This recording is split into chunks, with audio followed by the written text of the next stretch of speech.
No es fácil abrazar esas verdades que están ahí en el texto, pero si eres familiar con el Antiguo Testamento, te das cuenta que está repleto. El libro de Apocalipsis está lleno de imágenes del Antiguo Testamento y conforme traes eso hacia los escritos que tenemos acá enfrente, no parece tan complicado y difícil como podría ser si no estás familiarizado con el Antiguo Testamento. Y porque la iglesia estaba, debido a que la iglesia estaba siendo perseguida, mucho de lo que pasa en el libro de Apocalipsis tiene que ver con animarnos y animar a los que están sintiéndose desilusionados y desanimados y probablemente incluso desanimados. Y ayudarles a darse cuenta que realmente estás del lado ganador, aunque parece que estás perdiendo. Pero eso es simplemente una cuestión temporal.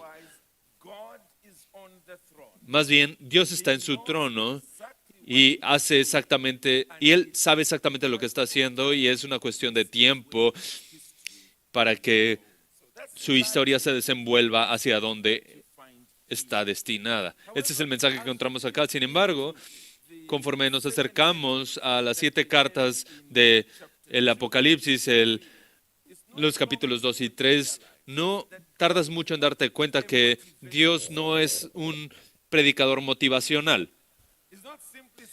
No simplemente, no está diciendo simplemente que no te preocupes, todo va a estar bien. Él es un Dios santo. Él es un Dios que está realmente preocupado porque Él sea adorado y que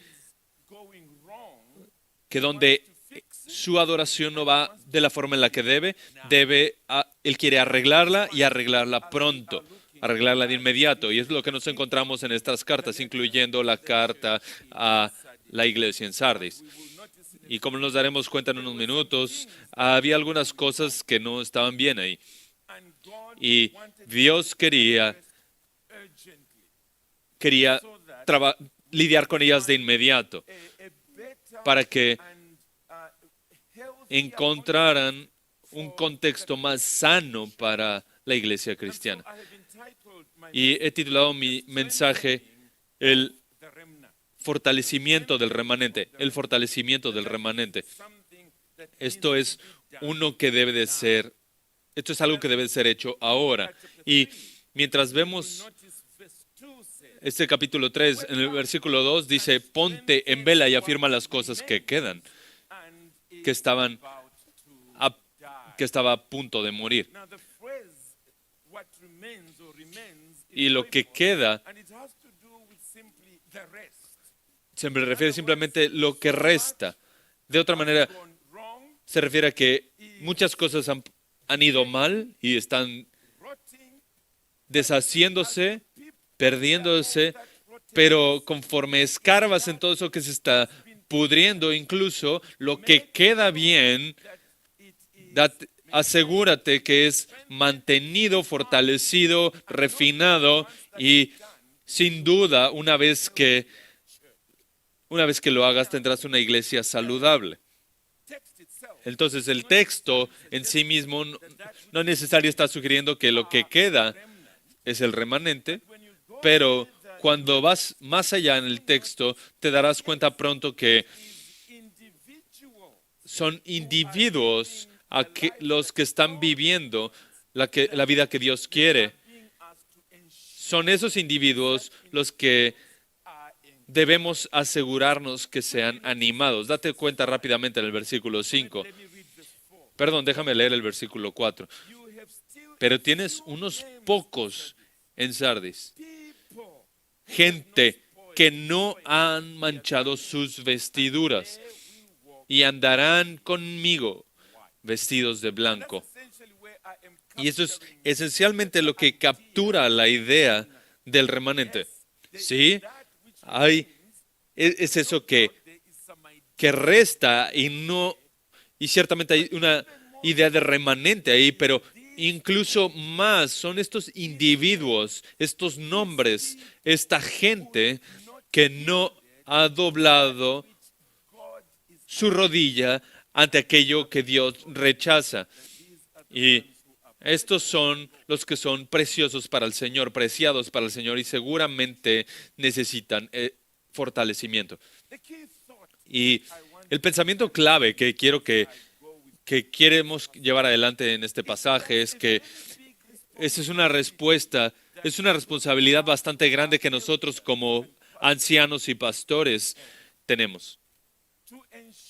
Asegurarnos de que aquellos en nuestras congregaciones que son realmente hijos de Dios, que tienen piedad genuina, que están de forma individual en su vida, en el negocio, en la casa, en su familia, están buscando honrar a Jesucristo y con todo y eso viven en un contexto donde hay apostasía alrededor de ellos, donde es un contexto difícil y nosotros debemos de ser un oasis para ellos, debemos de ser un refresco para ellos, un descanso para ellos, animándoles para que cuando vayan de vuelta al mundo que está lleno de impiedad y maldad, aún estén capacitados para permanecer firmes y de pie.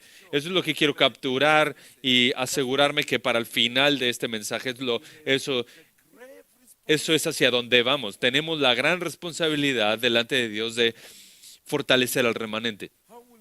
¿Cómo lo haremos? Bueno, primero, mira este texto que Jesús conoce nuestra situación espiritual verdadera.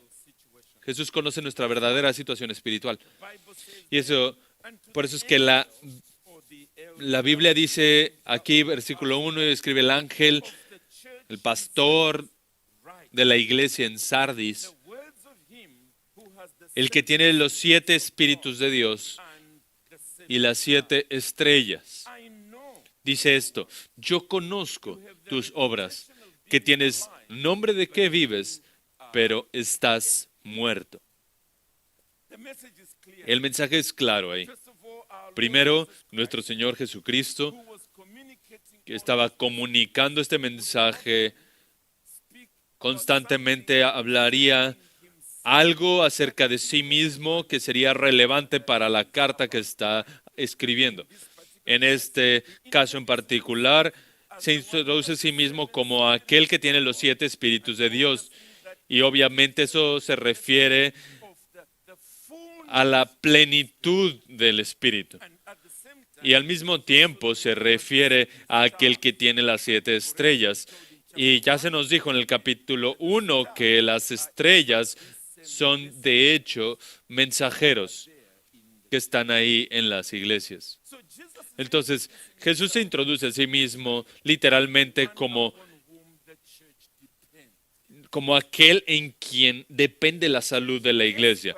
La iglesia desesperadamente depende del Espíritu Santo y la iglesia depende de la obra que viene a través de los siervos que proclaman la verdad, para que tanto el Espíritu de Dios y la palabra de Dios combinados, ahí es donde encuentras la salud de la iglesia.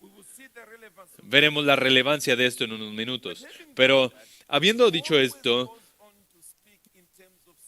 ahora Jesús habla de algo que él conoce acerca de la iglesia en específico a quien él está escribiendo. Y para Sardis, es el hecho de que aunque en el exterior todo parece bien, Él que es omnisciente y que puede ver aún donde nadie más puede ver, reconoce que esta iglesia está muerta. Muerta. Él sabe la condición verdadera de la iglesia. De manera que la iglesia tiene una reputación de estar viva, pero ¿qué significa esto? Realmente, mira, todas nuestras iglesias hablarían y harían cierto trabajo evangelístico. Algún punto en el que tu iglesia comenzó, tal vez no había una iglesia en ese lugar y individuos tuvieron una carga, fueron ahí, predicaron en distintos lugares y en algún momento otros individuos vinieron al arrepentimiento y la fe en Jesucristo. Se reunieron en lo que se refiere a colonias de fe bajo el señorío de Cristo para adorarle a Él como Él ha revelado en su palabra. Y no hay duda de que estabas ahí y te nombraron pastor, anciano, para que tú fueras el responsable de asegurarse de que la voluntad de Dios, la mente de Jesús, que es la cabeza de la iglesia, sea mantenida ahí. Así que todos los que ven esto saben que, todos los que ven esto dicen, aquí hay vida espiritual. Pero algunas veces lo que pasa es que comenzamos a sobrevivir con gloria pasada. Aquello que fue alguna vez verdad cuando esta iglesia nació, ahora es lo que nos sigue sosteniendo. Que el Señor estaba siendo servido, el Señor estaba avivando, el Señor estaba santificando a esta gente y seguimos escuchando los mismos testimonios. Entonces, seguramente Dios debe estar haciendo lo mismo ahora, pero se olvidan de que eso es en tiempo pasado. Que lo que ha comenzado a ocurrir es que la iglesia ahora es simplemente un club social, un lugar en el cual se conocen mutuamente y se viene a disfrutar el tiempo juntos. No es más realmente una iglesia regenerada, santificada, o individuos que están trabajando juntos para que Dios sea glorificado. Ahora es acerca de nosotros. Ahora es que si estamos disfrutando realmente lo que pasa. Ahora nos preguntamos de los números, si es que están siendo multiplicados. Y ahora la preocupación más grande se vuelve esa. Y en algún momento la vitalidad y la espiritualidad comienza a bajar, aunque los números están creciendo. La santidad es comprometida. ¿Por qué? Porque quieres mantener a todos felices. La disciplina en la iglesia se lanza por la ventana.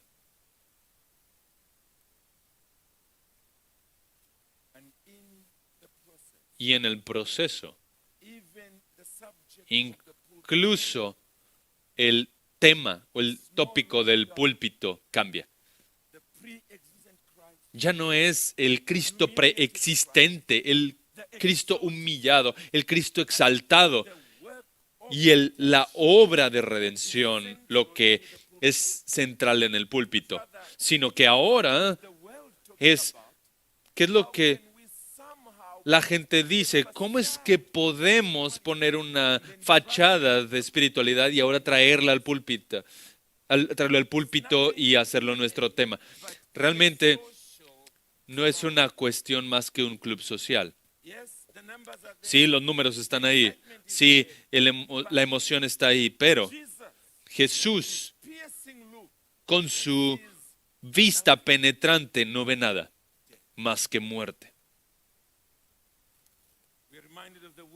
Somos animados, somos recordados por las palabras que Dios dijo a Samuel en 1 de Samuel, cuando le dice que Dios ve el corazón no como el hombre que ve al exterior.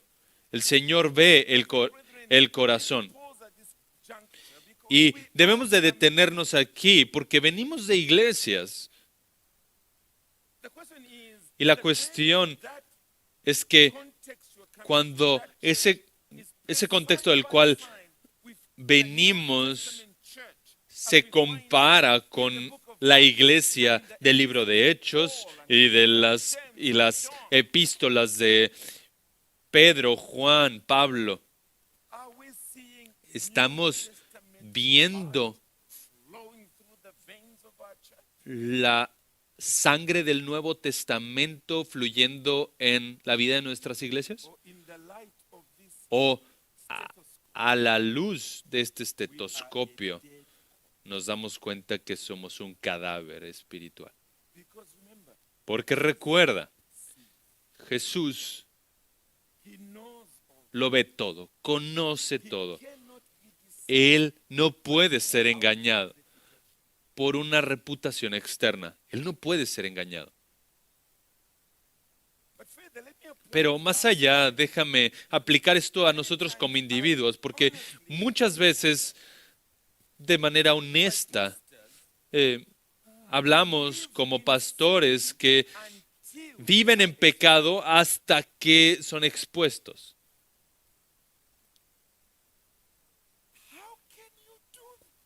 ¿Cómo puedes hacer esto? ¿No reconoces que Jesús ve todo? Él conoce exactamente dónde está tu corazón, Él conoce exactamente dónde está tu mente, Él conoce exactamente cómo estás viviendo esa vida en la tarde, en la noche, a donde sea que desapareces. Él conoce todo. No puedes vivir así.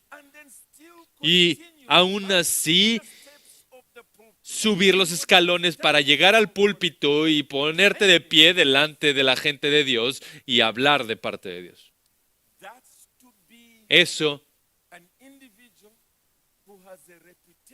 Ese es un individuo que tiene una reputación de estar vivo, pero Dios sabe que tú estás muerto.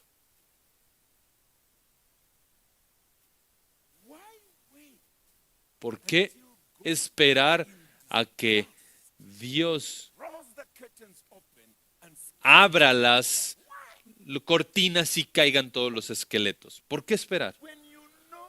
Cuando tú sabes que Él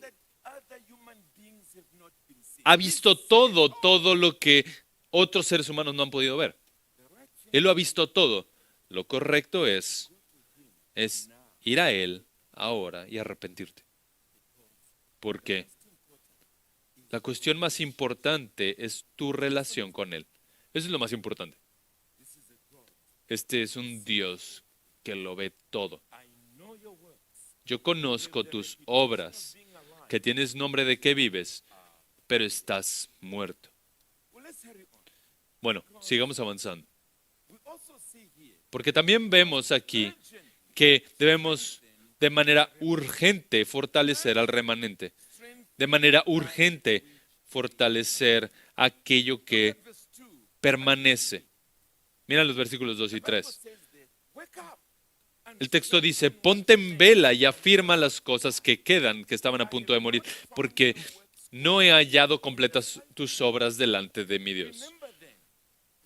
Acuérdate pues de lo que has recibido y oído. Guárdalo y arrepiéntete. Por tanto, si no velas, vendré como ladrón, y no sabrás a qué hora vendré sobre ti.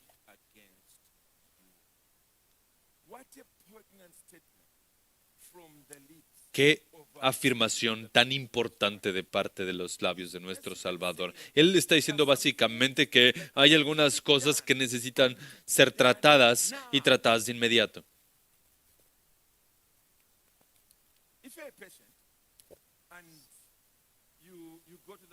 Si eres un paciente y vas al doctor, es porque no te sientes bien.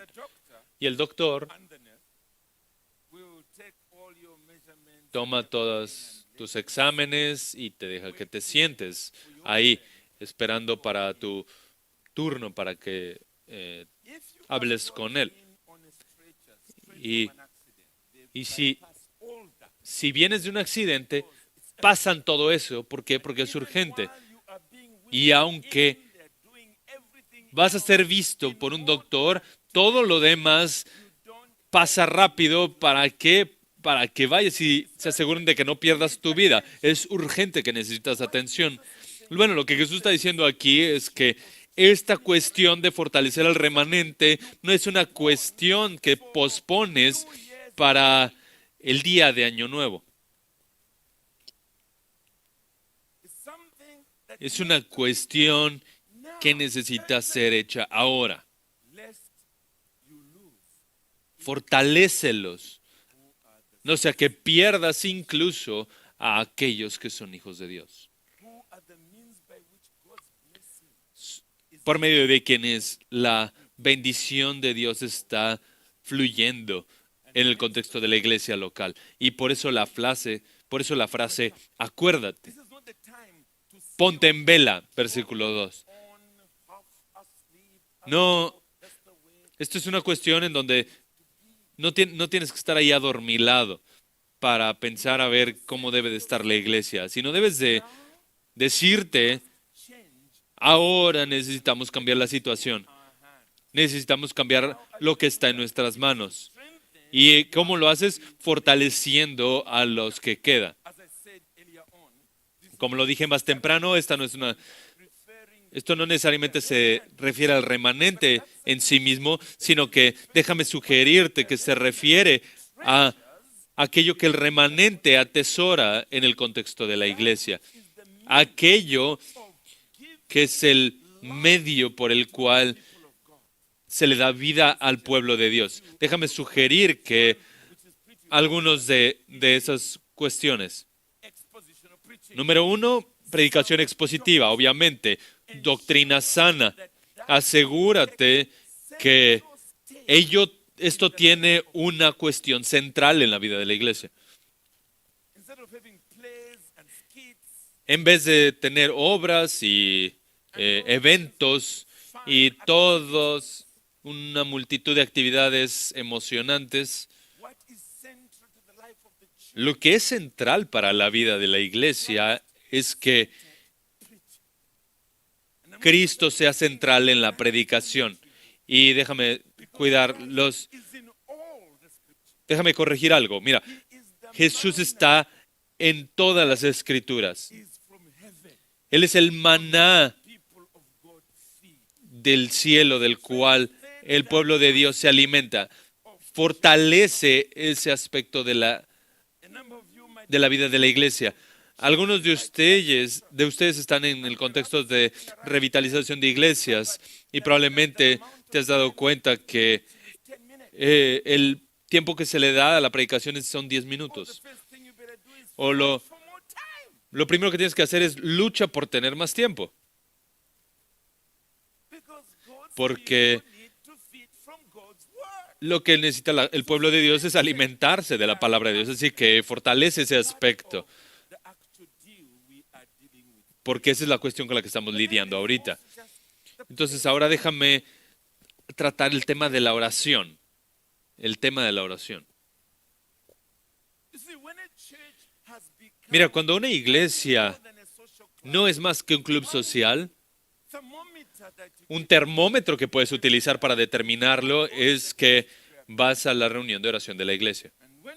Y cuando tienes 1000 personas ahí a lo que se le llama adoración entre comillas y simplemente hay 5 en la reunión de oración, sabes a dónde estás yendo.